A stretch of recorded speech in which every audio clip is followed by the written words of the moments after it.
Hello again, guys. Another skills video for you today. Hockey again is the focus because it's a Wednesday, and we're going to look today at jab tackling or shave tackling, or ways in which we can tackle an opponent, or certainly disrupt an opponent more so perhaps than tackle them, and try and limit their control of the ball when they have possession.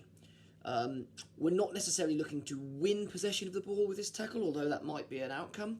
We're probably more looking to disrupt, perhaps pop it onto their foot, perhaps make them miscontrol it so we can then steal in and win the ball. We might also be looking here just to delay or slow an opponent down, so much so that we're able to get supporting players around, or we're able to get control of the game back again from our opponent.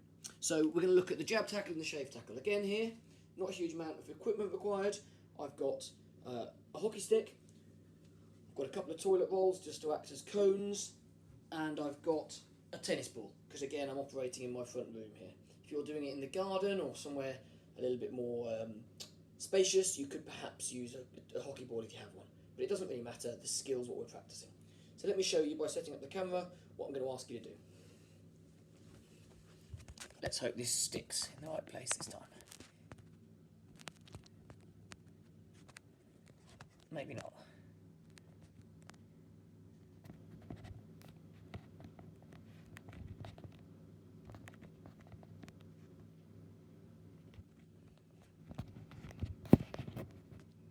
Perfect, we're there eventually. So I'm going to step back away from the ball. The ball's going to go in between the two toilet rolls.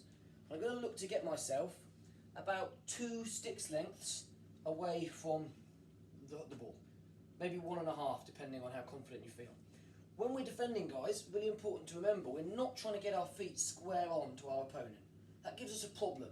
If they pop the ball past us, it's very difficult for us to recover and to turn around. We want to be using our body to show our opponent where we want them to go. Generally speaking, in the case of most young hockey players, that will be to our forehand side. So this side here where we can make a forehand tackle, rather than this side here where we can make a reverse stick tackle.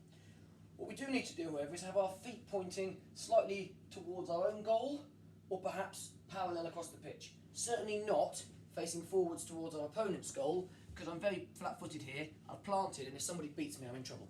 So for this tackle here, I'm looking to slow people down. I'm probably doing this on the run, so I might be backtracking towards my own goal.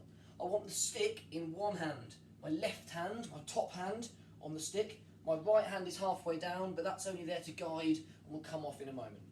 All I'm going to do, nice low position, knees bent, left shoulder pointing towards the ball, about 2 sticks lengths away.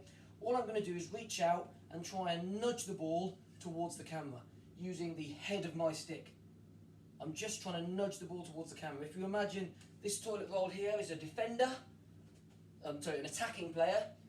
If I can nudge that ball away, they're going to have to stop. It's going to delay their momentum. So I start in this position here. My stick's ready there. I'm showing that I want the defender to go this way. Okay, as a defender, I'm dominating where the attacker goes. I'm showing that I want them to go that way by putting my stick here and saying there's no space here. If they do try and get down here, nice low flat stick tackle to make it difficult for them. So I'm hoping to show them that the direction for them to go is towards my forehand side, where I feel like I'm in a better position to win it. So I'm starting here. When I see the opportunity, I'm just going to lunge forward with my left foot and try and nudge the ball away at the same time. So 3, 2, 1, there. Okay? All that does is it makes it very difficult for the attacker to continue to have possession of the ball. I'm just using the top of my stick, 3, 2, 1, just to touch the ball away. Even a tiny touch like that one will make a difference. 3, 2, 1. Look at the way I've extended, really lunged forward to make sure that I'm at a safe tackling distance, but also able to disrupt what they're doing. The second thing I can do is to try and move the ball laterally. So it might be that if I'm in this position, I want to try and move the ball back in towards the player, onto their foot. So I can practice that, same position, but rather than coming directly down on the ball, I can come from left to right, from backhand to forehand, and try and nick the ball away. Again, any kind of touch I can get here is likely to disrupt their dribbling pattern and give me a chance.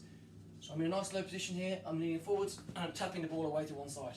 And I've knocked the player over, if you like, toilet paper. Perhaps that represents me putting it onto their foot and getting a free hit.